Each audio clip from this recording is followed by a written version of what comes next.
All right. Good. Good afternoon, everyone. This is Golden Bull, the sound of Laurier Sports. This is live from Radio Laurier Studios here in the heart of Waterloo on Laurier's Waterloo campus. My name's Ian Bale. I'm the only one in the studio today for this edition of Golden Bold, where we talk professional sports, we talk local sports, we talk campus sports, we talk everything going around in the world of athletic competition. As the semester is kind of winding down here, I'm sure you noticed. Just a couple weeks away from final exam season, another term in the books, which is absolutely wild. I had a midterm yesterday. Of course, it was one of the classes rep they have two midterms, so this is the second midterm, of course, yesterday, and I probably flunked it. So that it was a good moment. You ever take a midterm and like feel it, or like you need to go like lay down in a forest somewhere, just reconnect with nature? You ever think you flunked a test so bad you go and forage? You gather. That's where I'm at right now.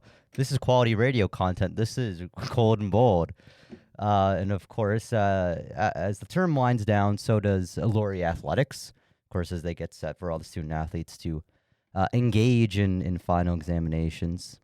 Of course, and that means the OUA seasons are also winding down. Of course, this past week saw the culmination of women's hockey and men's hockey. Of course, women's hockey, they fight for the McCaw Cup. Men's hockey, they fight for the Queen's Cup in OUA championships. And of course, those games came last week. So just after last week's episode, so I couldn't cover the finals, but the results are in this past weekend. Women's hockey won by the Toronto Varsity Blues. The Toronto Varsity Blues, the UofT female hockey squad, is the OUA McCaw Cup champion. Of course, that game was fought just down the road, 5 minutes away, essentially, at Waterloo. Of course, Waterloo was the home team. Of course, they scored 2, UofT scoring 3, regulation to win the McCaw Cup championship. Of course, again, that was held at Columbia Icefields just down the road. And it was a stunning game. UofT winning 3-2. They scored 3 goals in a row. They scored the first 3 goals of the game, 2 in the first and 1 in the second. And then Waterloo scoring 2 in the third, of course. So it was 3-0 heading into the third. Then Waterloo from Carly Orth, who has been one of the offensive stalwarts for the Warriors, scores one within the first 5 minutes of the period, make it a 3-1 game. And then it was too little too late, as Waterloo did add an empty netter in the final 30 seconds of the game. 1932, Nikki McDonald scores. Assist from who other but Tatum James, of course. Tatum James, a player who drove the stake into the heart of Laurier in the opening round of the Women's Hockey Championship, cannot do the same against UofT, as UofT wins the McCaw Cup Championship. Of course, UofT also notable players, notable goal scorers include Taylor Delahi, Emma Irwin, and Sophie Grauberger. Emma Porter finds her way on the score sheet, and so does Caitlin McKnight, who, of course, Kate McKnight, I try to shout out when I can.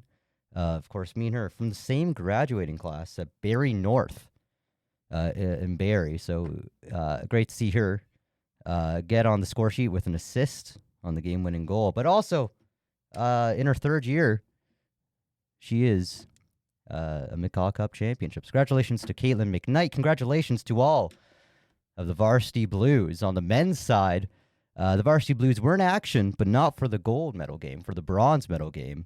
But the men's team for the Varsity Blues cannot get it done, as they lose the bronze medal game to the Queen's Gales. They get shut out 4-0. But the main event, the gold medal game, the Queen's Cup Championship, men's hockey, OUA Immortality, won by Concordia. Of course, they're at TMU, Toronto Metropolitan Bold. I was going to say Toronto Metropolitan Blues. No, it's Toronto Metropolitan Bold. Of course, named after a Microsoft Word choice. Nonetheless, they lose 1-4. Their only goal coming in the third on the power play, scored by Chris Playfair. But of course, Concordia getting a power play goal an even strength goal, then 2 empty net goals to seal the deal. So you see the score line. This happens a lot in hockey, and it's something you kind of have to pay attention to get a more holistic view of the two teams in action. So the final of this game, Concordia 4, TMU 1. I can say that, and you just go, oh, okay, well, that's 4-1. That's winning by 3 goals. That's a romp. It's not like a shutout, but Concordia very handily won that game. TMU wasn't close.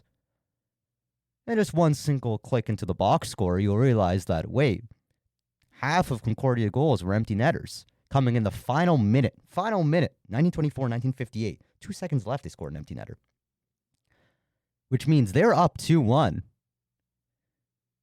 And then TMU pulled their net, and then Concordia got 2 goals with no goalie in the net for them. So it was a close game. It's 2-1 to the final minute of the third. And, of course, TMU's on the losing end of the scoreboard, so they pull their goalie to get the extra attacker.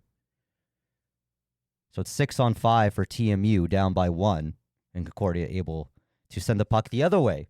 You get 2 empty netters. It's always a strange thing, too, when you get with the first empty netter. Now you're down 3-1. It's like, well, you let in an empty netter. So obviously your 6-on-5 attack isn't clicking. But you're also down by 3-1. It's a championship game. You have 30 seconds left. You kind of have to pull the goalie again. You have to make it an empty net again. You don't want to. It didn't work out last time. But you need every advantage you get, especially in a championship game. They pull the goalie again, and they get burned again for just 2 seconds left. So it was close to a 3-1 final. But it ended up being a 4-1 final on the unassisted empty net goal by Alexander Nadeau, of course, out of Concordia, with 2 seconds left in that game. Goal scorers for TMU, just one, of course, the aforementioned power play marker from Chris Playfair, assisted by Condetta and Savard. And then Concordia goal scorers, there are 4 of them on the power play to open the scoring in the first period, and Nick Giroux. And then just a minute later, also in the first, it was Alexander Gaudio.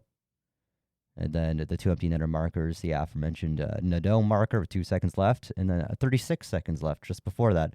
It was an empty netter marker from Sean La Rochelle, of course, assisted by Mathieu Bizier. Okay, these are French names. Mathieu Bizier and Nicolas Giroux, of course, who scored the opening marker of the championship game. So Concordia are the Queen's Cup champions, and UofT is the McCaw Cup championships as the only way hockey season comes to a close. Also in Laurie athletic news, or early athletic news, of course, as covered last week, of course, Clara Chisholm and Sarah Howell. Clara Chisholm, of course, the standout rookie for Laurie women's hockey team. Leading point scorer on the team. She gets named to U Sports All-Rookie Team for women's hockey. So does Sarah Howell, who had an amazing latter half to the season and really took the net from Kayla Renault on that women's hockey team and really got the starts in the playoffs, and she had a great season for her first OUA campaign. She's also named to the U Sports All-Rookie Team for women's hockey. Elsewhere in swimming news, Johnny Avila is competing for U Sports Team Canada in their annual match against England University Athletics. So it's Team Canada University Athletics versus England University Athletics, and Laurie's own Johnny Avila will competing on the swim team for that face-off. And, of course, in football news, haven't talked about football for a long, long time.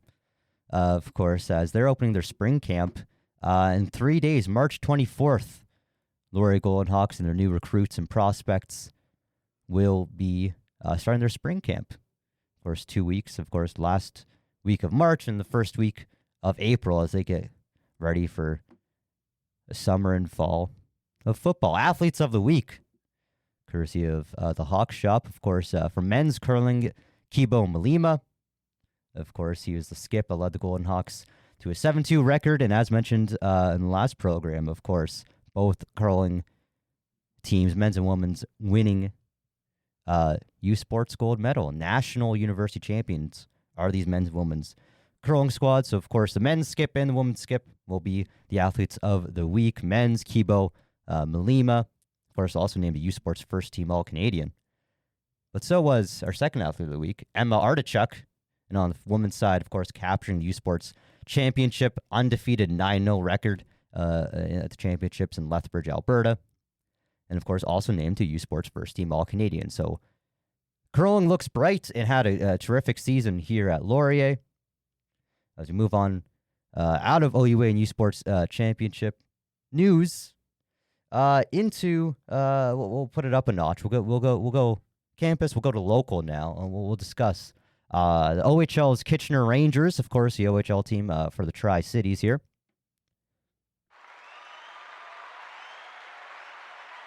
We love the soundboard. Big cheers for the Kitchener Rangers. As, of course, they have past a week or so, they've clinched their playoff position. They're third in the West, and they might be fighting for seconds in the West, of course. They're at 98 points. Of course, second, of course, is 96 points. Windsor Spitfires, which is weird. 96 points should be below the 98 points, but Spitfires are on top of their division, so they get the nod ahead in the standings. All that fun stuff to say that Rangers are behind the Spitfires and the phenomenal London Knights team this year. Of course, they're first in the West, first in the league, and of course, they were the first team to clinch any sort of playoff spot. They're at 110 points with 2 games left to go in the season, and no one else is even at 100. So great season for the London Knights. Of course, the Rangers play 2 more games this season. They're at 66 games played out of 68. They play tonight at home. Get your tickets now. Kitchener Memorial Auditorium. They play at the Odd. They're taking on the visiting Owen Sound team. And they have 2 games left to go. One tonight, Owen Sound at Kitchener. So that's at home. And then they also play Sunday for the final game of the regular season. That's an away game, but that's an away game in Guelph. So that's like 20 minutes from being a home game, just up Highway 7. They play at the Sleeman Center against the Guelph team. So 2 more games left to go for the Rangers. If you're a hockey fan, Laurier hockey's done, and the Marlies and the Leafs are too far away. And maybe you don't have any relations to watch minor hockey around the region. Go watch the Rangers. It's great hockey. OHL and junior hockey is underratedly very entertaining. They're typically very high scoring. There's typically a lot of, kerfuffles and shenanigans and extracurricular activities after the whistle. So no matter what kind of fan of hockey you are, maybe you like the pure speed and skill, you get that in OHL. You get that a lot. Very, very high scoring games occasionally. If you're a fan of the rough stuff, which I am, a fan of the chippiness and the game within the game, there's that in the OHL, but also maybe you're more of a kind of a tempered hockey fan. Maybe you enjoy the chess match. Maybe you enjoy those low scoring, those 2-1 games, those 3-2 finals where the goalies are only facing 20, 25 shots each, and these are quality shots each time. And it's not back and forth. It's very responsible defensively. It's shutdown defense, stifling forechecking. If you like that sort of game, you'll also get that game. Of course, if you tuned in to the Rangers' last game, you got that game. It's a 2-1 final. Of course, at home at the Kitchener Memorial Auditorium. Of course, they did not win that game. They're against the visiting London Knights, who, of course, find themselves as the best team in the league. As that was a great primer going into the postseason, facing the best team in the league in your third last game. They end up on the losing end in regulation, 2-1. But, of course, again, tonight, they face the Owen Sound. Where are they? I'm trying to find the record. There it is. The Owen Sound Attack. Of course, they are out of the playoffs. Currently, as we speak, they sit 7th in the West. 8th in the West with 57 points. So, you know, on paper, you expect the Rangers to perhaps come out on the winning side of the column tonight. But this will also be a trap game. Of course, trap game is when a high-ranked team faces a low-ranked team. Typically ends up as you're heading into the postseason, where the high-ranked team just kind of has all their energy and eyes set on the playoffs, and the lower-seeded team has nothing to lose, and they scrap and they fight. And it's not unusual to see some of these lower-ranked teams eke out wins against playoff teams going into the postseason. You see that in hockey, at all levels of hockey. You see that like some basketball. Not too much in football, but you see it sometimes baseball, especially You have to be wary of the trap game.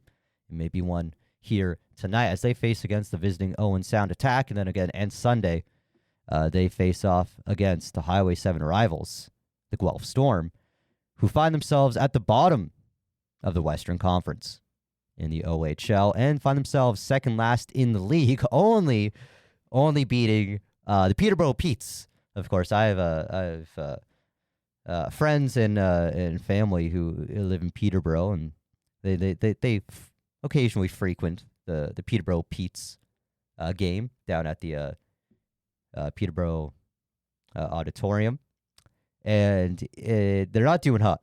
They're not doing hot. The Peterborough Petes, not a team you want to be a fan for right now. Of course, they're 45 points, 18 wins, are the worst in the league, and of course, their 18 wins is the only team below 20 wins. Of course, I was looking around the league. Of course, in the Eastern Conference of the OHL, you got the Brantford Bulldogs in first. Love to see it. Hometown Barrie Colts. They're making playoffs. Barrie Colts tend to have a strong team, typically year in, year out. And they have one this year. Of course, in third, the Kingston Frontenacs. Then the Oshawa Generals, Brampton Steelhead, Sudbury Wolves, and Niagara Ice Dogs, of course, notably Sudbury Wolves. One of the more inconsistent teams in the league. You were wondering maybe they drop out of the playoff picture.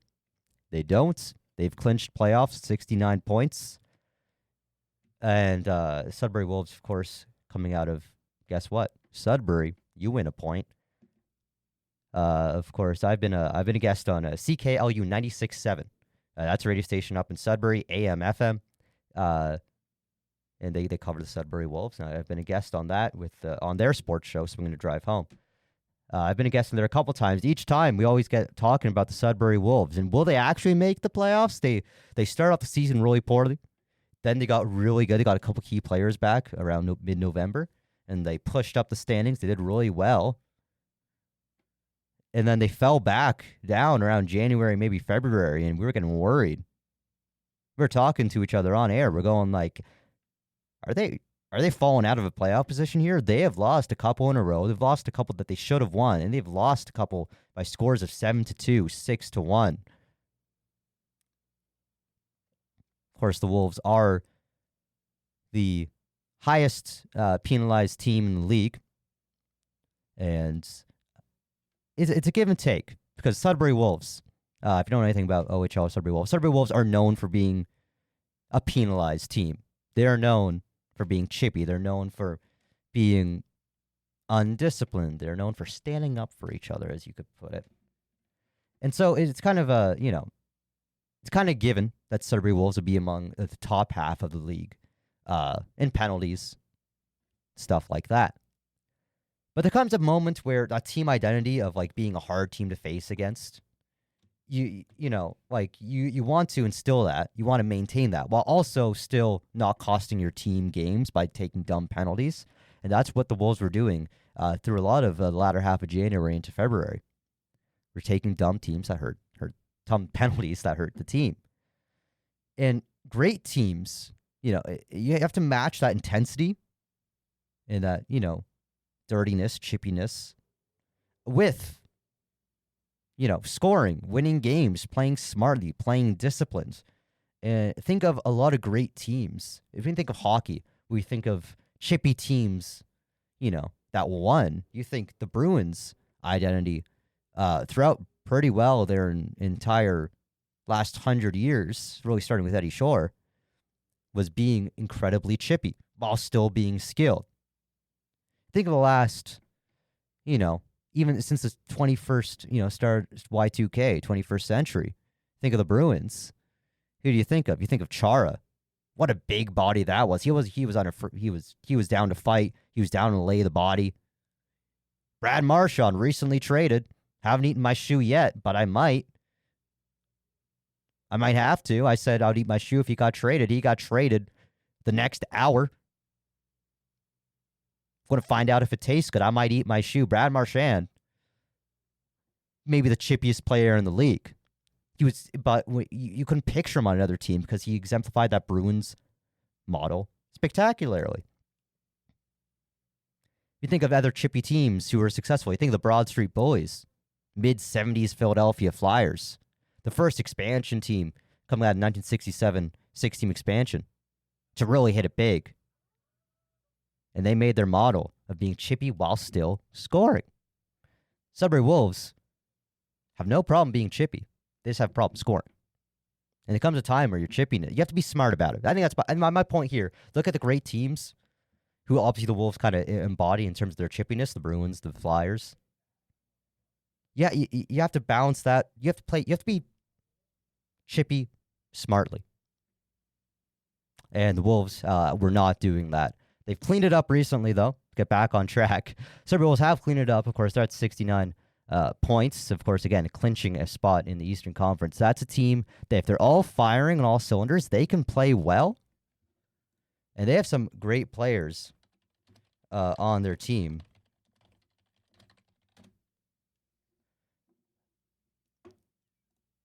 And, of course, they're a team that, when they play well and play disciplined, they're one of the more dangerous teams in the league. But that just comes few and far between. Interesting how the Wolves do in the OHL playoffs. It'll be interesting to see how the hometown Barrie Colts, for me, they do. And, of course, out of the Tri-Cities, keep an eye on the Kitchener Rangers. Of course, playoff games coming home at the Kitchener Memorial Auditorium. Make sure you get your tickets for that because nothing more exciting than junior hockey playoffs. London Knights, of course, in the same conference as the Rangers. And, of course, they lead not the conference, but also the league. They're the favorites. The Story London Knights franchise, of course, the only team above 100 points in the OHL, and they have 110.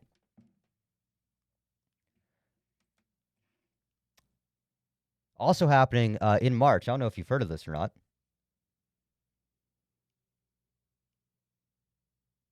It's also March Madness for basketball fans and sports fans everywhere. The NCAA annual tradition, March Madness, started, of course, earlier this week. As I'm trying to get my... There we go. I'm trying to get this to work. It's working now. Of course, March Madness. Starting soon, the round of 32, I believe. Starting today, the first round. Starting yesterday and today. Of course, the first four matches occurring a couple days ago. And all the matches starting today and tomorrow. We get into the second round. Of course, the round of 32 starts tomorrow. Then we get to Sweet 16 in a couple days. Then quickly we get to the Elite 8, the Final Four, occurring in early April.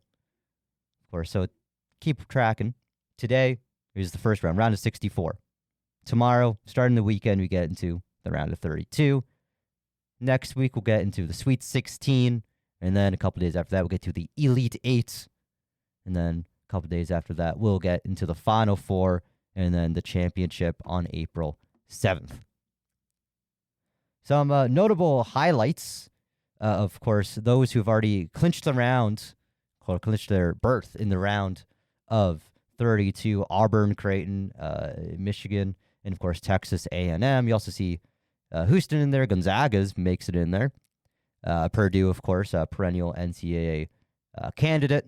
Drake, Texas Tech, Arkansas, St. John's, UCLA, no shocker there. Tennessee, no shocker there. Wisconsin, no shocker there. And then BYU. I don't know one that offhand.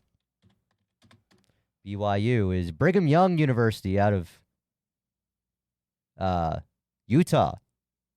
It looks like UT, out of Provo, Utah. It's a very high research activity. It was founded in 1875 by religious leader Brigham Young, which I didn't know. I've heard of the name Brigham. I didn't know it's actually how you pronounced it. The only guy I know named Brigham is Brigham Phillips, who did a bunch of Irish music CDs. But it's an Irish name, it's spelt Brigham, but you don't have to actually pronounce like Bram or something like that because Ireland. Look up how you spell Siobhan, right? Siobhan. Fun fact. So they can't be actually pronounced Brigham, though. But no, it's actually pronounced Brigham. So now I know Brigham Phillips. And now I know Brigham Young University out of Utah. So if you ever find yourself in Utah, shout out. That's my pick right now. BYU. That is my pick in the East. NCAA. Why is Utah in the East? We don't care. Of course, next week will be many more results coming out of the NCAA March Madness. So we'll cover it in more detail next week. But that being said, of course, games are going on right now. So I'm sure if you tune into any sort of sports station, probably TSN Sportsnet. Typically, it's TSN up here north of the border, south of the border. I believe it's carried on like NBC, CBS, and those related sports channels. If you're a basketball fan or just a collegiate sports fan in general, make sure you check out March Madness. It gets kicked underway. Really gets in full spectacle this weekend. So make sure also everyone's, March Madness. Everyone has their March Madness bracket.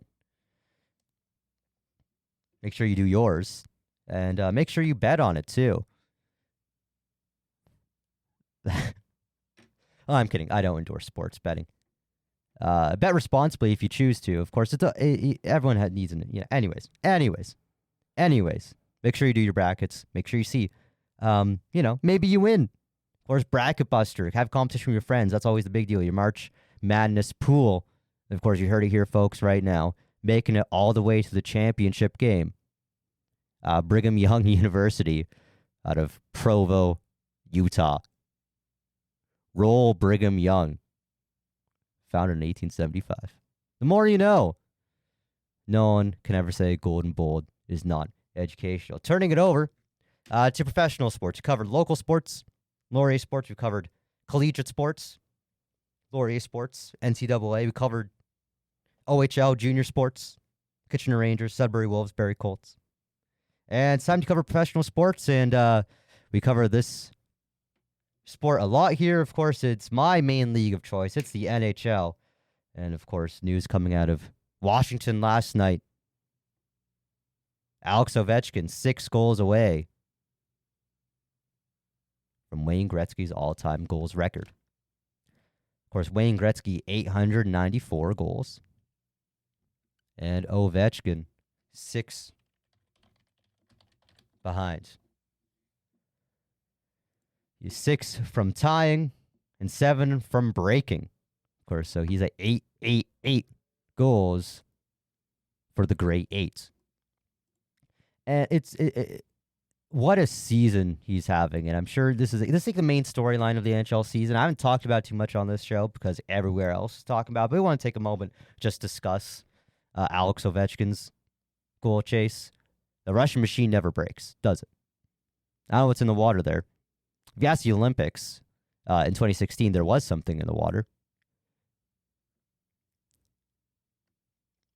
But the run that Alex Ovechkin has been on has been absolutely wild, insane, preposterous, shocking, alarmingly incredible, and generational.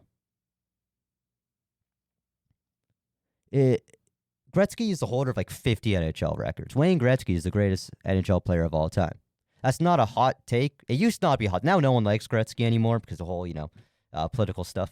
But Gretzky, personalities aside, Gretzky is the greatest NHL player of all time. That is nothing controversial. Everyone accepts that. He is the GOAT, the greatest of all time in hockey. 894 goals is just an unfathomably large number of goals in a career. It's just really hard to wrap your mind around. And for a modern player, and Alex Ovechkin, to be breaking the record as soon as the end of the season, he could break it this season. He likely might. At the rate he's scoring, he will break it at the end of the season. He might break it, might get 2 goals away, and might break it at the start of next season. But it's just unbelievable what Alex Ovechkin has, the run he's been on. In this, back in the 80s and 90s, Gretzky's prime, 1979 to around 93, 92, 93, from the Oilers and the Kings. That was a high-scoring period. If you watch clips from NHL in the 80s, the goalies, you could put, my 2-year-old nephew in net, and he'd probably have close to the same save percentage as a 1980s NHL goaltender. They didn't really go down that much. They just kind of came out and tried to be as skinny as possible. They had no like stick control. It was really only until the 90s that the likes of Patrick Wall and Dominic Hasek really shut down offense on other teams and became, the models of the modern goaltender. In the 80s, it was a free scoring, high scoring, exciting, but incredibly high scoring era. So for Ovechkin to to break Gretzky's record in a significantly lower scoring era is wild. This also includes, he got a season wiped out to the 04-05 lockout. He was drafted in 2004. And the lockout wiped out that entire season. Year lockouts might wipe out half a season, quarter of a season. We saw it in 2011, 2012 in the AHL. 04-05, entire season was lost. So he loses one entire season. You talk about, then he also had lockout shortened season in 2012. So he loses that too. So he's missing a season and a half. So he probably would have broken it a season and a half ago if he not missed out on those. And he's still at age 39, still performing like he's 25. It's incredible. I don't know how he does it. It's generational. We said this when Gretzky set the record. He retired in 1999, 894 goals. He retired. Everyone's like, no one's going to break it. Just another Gretzky record no one's going to break.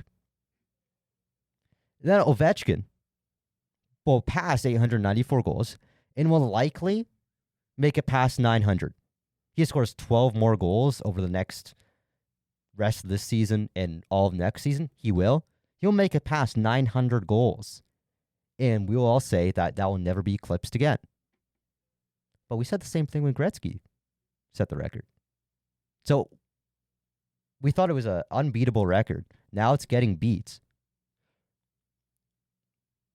Will Ovechkin ever get past?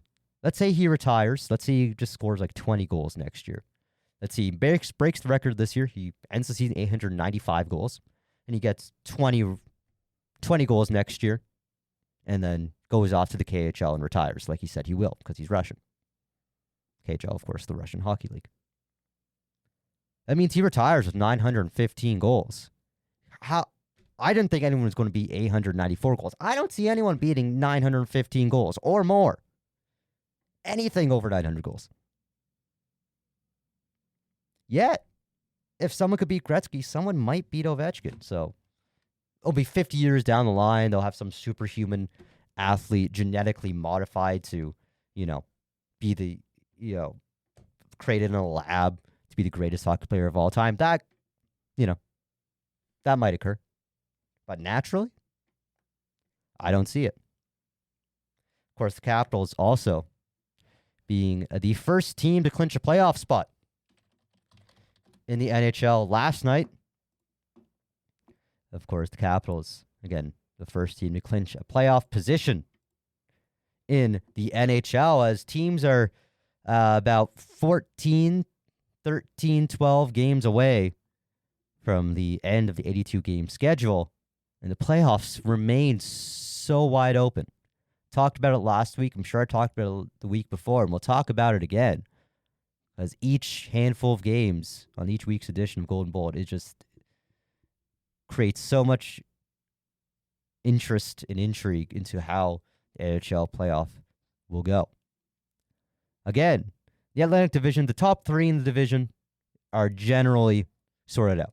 It's been this way since November. Panthers, Leafs, Lightning. That's a stacked top three. Panthers, Leafs, Lightning. The order of those may change. They're all within 2 points of each other. Senators look like they're striving for 30 Atlantic Division. They're about 8 points behind Lightning. So likely won't be able to squeak into the top three of the division. But they are very likely to hold on to a playoff position. They're in the first wildcard spot. First wildcard spot for the Senators team that looked like they were rebuilding and they were improving since 2017, since Chris Kunitz ended their franchise in the playoffs of 2017. They're rebuilding since then. So that was 8 years ago. And finally, they're not only in playoff position, but they look strong and they have a firm grasp on that playoff position. So Senators fans are rejoicing. They'll likely end up in playoffs, barring any, you know, catastrophe or any losing streak. But they also employ Travis Hamonic, so that is always an option. So don't rest on your laurels yet, Senators fans. But below them in the wild card position, of course, the wild card position are the two best teams not in the top three of their division, so come from either the Atlantic Division or the Metro Division in the East. Both teams in the wildcard positions are coming from the Atlantic. Senators at 77 points. And the Montreal Canadiens, another Canadian content, CanCon. We love CanCon here at the radio. 74 points for the Habs. So Senators, Canadiens in playoff positions in the East. And last week, it was so, like, there were 6 teams that could be in the wild card race. Now it's kind of spread out. Senators at 77 points. Canadiens at 74 points. Those are the 2 wild card teams. But 72 points a pop. Just 1 win behind tying the Canadiens in points are the New York Islanders and the New York Rangers. If the Rangers make the playoffs after the season they've had, I won't eat my shoe, but I'll do something as equally as appalling, because they have no right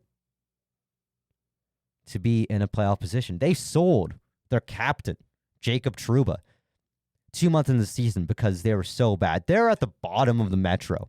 Bottom 1, bottom 2 of the Metropolitan Division. But quietly, they've just been a slightly above average team. And they're just 2 points away from the second wildcard position. Of course, tied with them are the New York Islanders. A very unassuming team. A lot of people just kind of don't really think about them that often.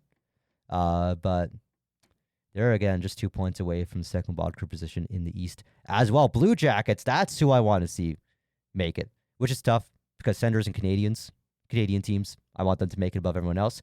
But if I had to choose a third team I'd want to make it, it would be the Columbus Blue Jackets, 71 points and 1.5 away from the Canadiens' second wildcard position. They're at 71 points. What a season. What a miracle. No one expected them to do anything. If they won 10 games this season, we would be happy and impressed.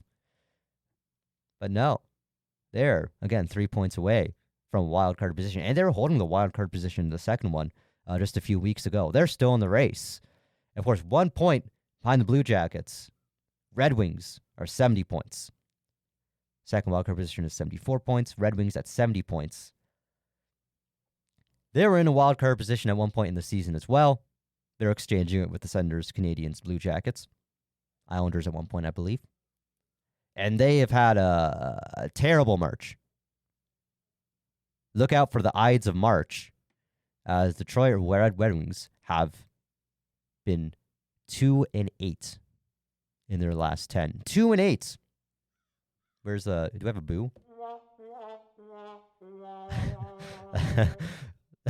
Oh, I won't do that again. Detroit Red Wings in their last 10 games in must-win March, with their eyes on the postseason, looking for their first playoff berth in seasons, in years.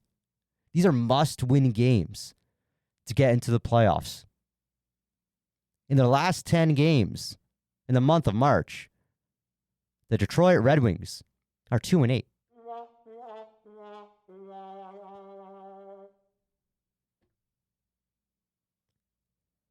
So make sure to hug your Red Wings fan.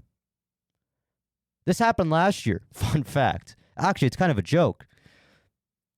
Not the team, but maybe.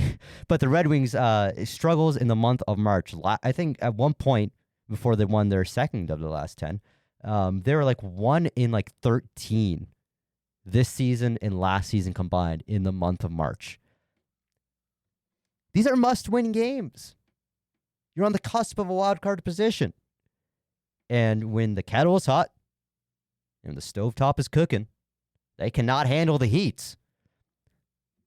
However, the Red Wings still just 4 points away from playoff position. They could always turn around. They have the roster that can do that. Moritz Seider, Lucas Raymond, Dylan Larkin, Peter Mrazek, for an odd reason I don't quite understand. They traded for him at the deadline. decisions were made, and they were made. I don't agree with them, but they were made. They're strange decisions, but that's kind of the joy of the trade deadline. They got Peter Mrazek. Why not? Morale. They have the roster that can turn this ship around. I don't have faith they will, but they might. So keep an eye on the Red Wings.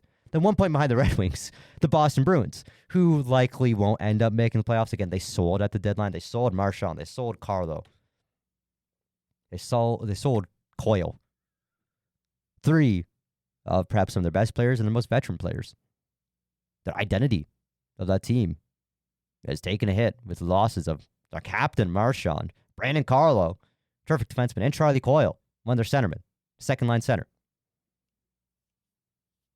Sometimes first-line center, provided Pavel Zacha doesn't do that well.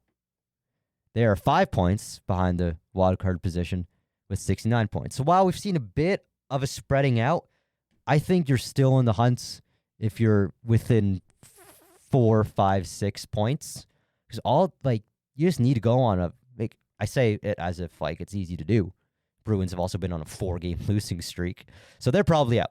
But they could, maybe you get on a good road trip, or maybe you have a good home stand where a lot of visiting teams are, not that good, are below you in the standings. You might be able to squeak, 4 wins on the home out of 5 on a home stand, and suddenly you're back in this. If the teams above you drop a couple, so anything can happen. They're not out of the playoffs yet.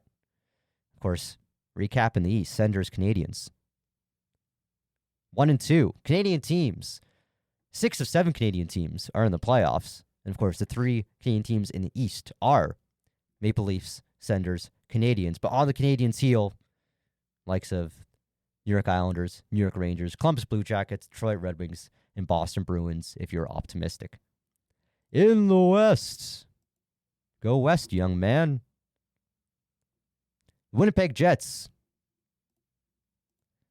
of course, tied for first in the league, and of course, alone at top of the Central Division and top of the West. 100 points for the Winnipeg Jets.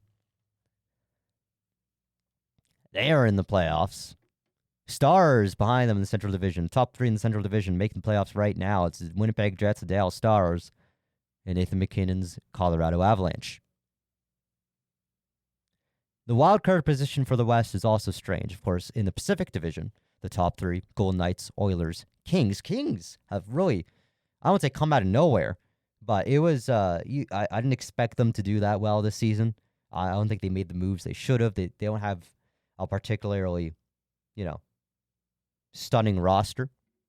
And they've been trounced round 1 of the playoffs by the Oilers for what seems the last 10 years. It's like the last 3. But it's been a while. Stained. It's been a while. So they've come out of nowhere, and they're now top 3 in the Pacific.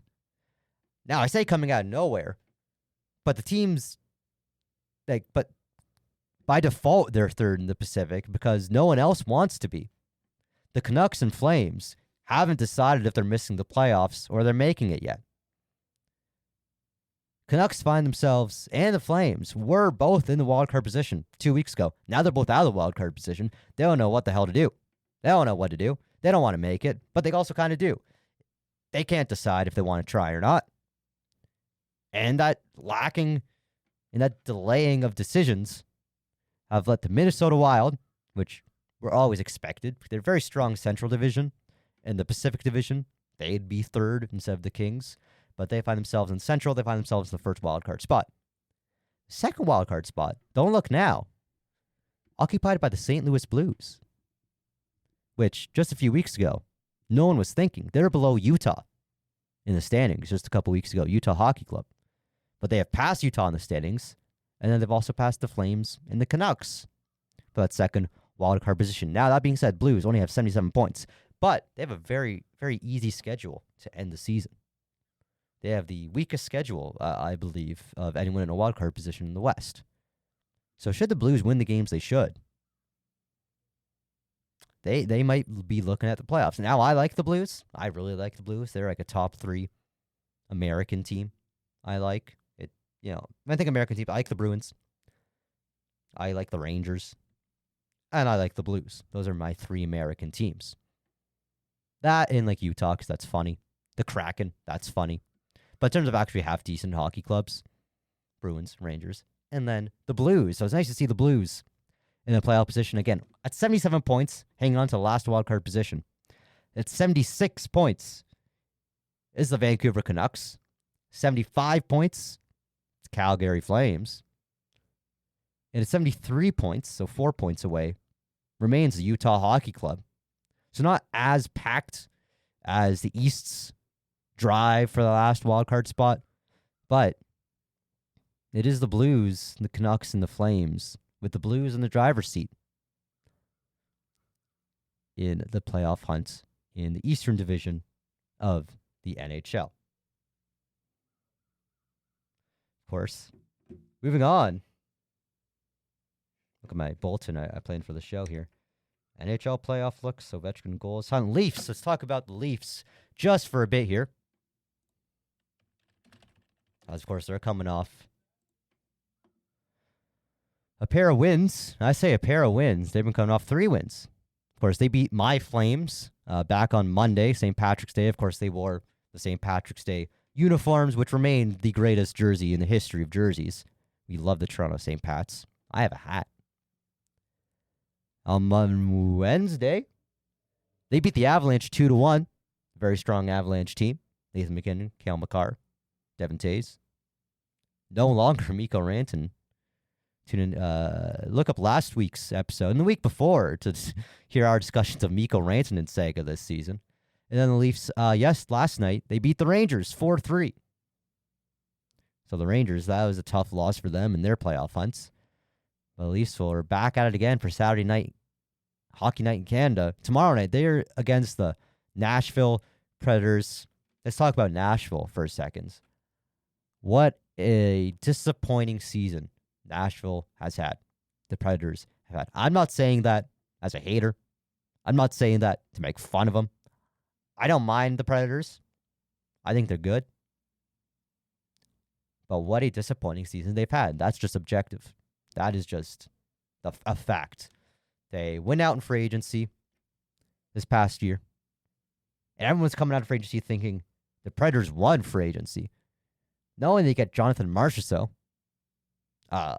great, solid player. He's not a star player, but a great, solid player. And Jonathan Marchessault. They get Steven Stamkos. Now, he's aged a bit. Listeners might hear that name and go, oh, I've heard that name 10 years ago. Yeah, he was probably the greatest goal scorer 10 years ago, him and Ovechkin. He's up there in age. And he left Tampa in free agency, signed a contract with the Predators. And he was still doing pretty well with the Lightning. He's 33, 34, 35. Last couple years with Lightning, he was still doing pretty well. He was injured, notably on those cup runs. But he was a solid player. He wasn't anywhere near a write-off or anything like that. Predators get Stamkos. And they brought in a couple other additions. And for whatever reason, it did not click. And at the start of the season, it wasn't clicking. Everyone's like, it started the season woes. They've got a lot of new players. It'll take time to develop chemistry. We're not too worried. And now it's past the time of worrying. It is stunning to see the Predators with a roster that's strong. Roman Josi, perennial Norris candidate. Juuse Saros, when he's on, he's one of the best goaltenders in the league. No matter what they do, Philip Forsberg is perhaps the most underrated player in the league. Also has the best mustache in the league. Predators also, before the trade deadline, had Luke Schenn. Not a game breaker, but I like Luke Schenn. Shout out Luke Schenn. I know you're listening. And they've just not been able to get it together. And their general manager, Barry Trotz, has tried everything, unable to put a good team, or not a good team, because they have a good team, a connected team together. Head coach Andrew Brunette, who I was never really a fan of, nor his sister, Miss Brunette. Not a huge fan of her either. Shout out Miss Brunette and Andrew Brunette. I know they're listening. He's the head coach. He's been unable.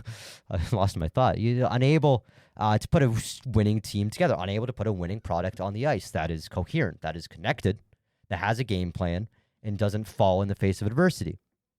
Predators should be a playoff team with their roster. They have one of the best goaltenders in the league, one of the best defenders in the league, and a strong forward group. They have Ryan O'Reilly. That's who I knew there's 3 signings. Marchessault, Stamkos. They have Ryan O'Reilly and Philip Forsberg, who's very good, very underratedly good. He gets so much attention if he's on any other big market team.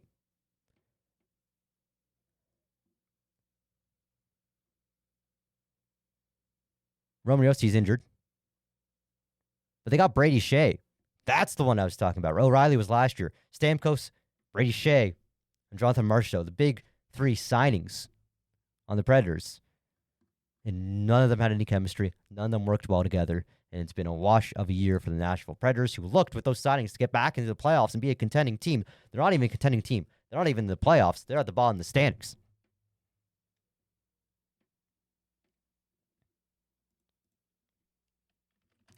Speaking of the bottom of standings,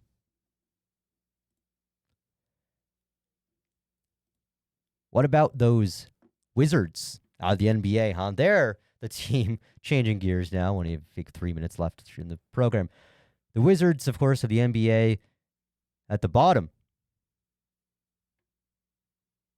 of the NBA standings look to be the team with the greatest odds of landing the first overall pick.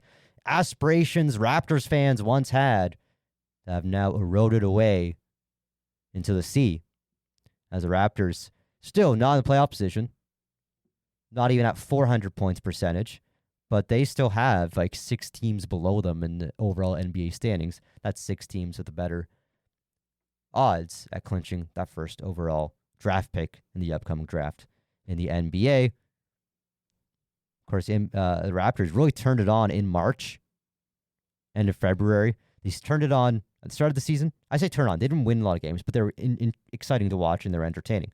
And then they just got into a terrible, boring slump into December, into January, into the start of February. And then they've turned it on out of nowhere. That being said, they have lost their last 3, but they've also won their last 3 and had little 2-3 game winning streaks coming into this recent losing skid. So while it's nice to see the Raptors win, they are getting further away from the first overall draft pick. Of course, below them in the standings include the aforementioned Wizards, Charlotte Hornets, Brooklyn Nets, the 76ers, the Jazz, of course, and the Pelicans. At the top of the standings, clinching the playoffs, are not only the Boston Celtics, but also the Cleveland Cavaliers and the Oklahoma Thunder. Also joining them soon in clinching those positions will be the Knicks, likely the Indiana Pacers, likely Denver Nuggets, Rockets, the Lakers. Anyone, in the top 4 or 5 of the conference, their playoff positions are fairly safe. Of course, especially in the West, tight West, of course, 1 through 9 above 500. In the East, it's only 1 through 6. Of course, the West above the playoff line. Timberwolves, Clippers, Warriors, Grizzlies, Lakers, Nuggets, Rockets, Thunder. In the East, Cavaliers, Celtics, Celtics, but I guess Celtics. Knicks, Pacers, Bucks, Pistons, Hawks, and the Magic. Fans of those teams will be happy to hear those name drops. And if I didn't say your favorite team, they're probably not looking at the postseason. Nope. There we go. We were close. We were so close. And yet so far. And with that, doesn't an hour just fly by to mindlessly listening to me talk here on RadioLaurie.com? Keep tuned, though, because after this show, we'll have Film Score Fridays, which is another amazing show. Probably better than this one, where they discuss film scores, their usage in movies, their musical movements, their influence, and their greater,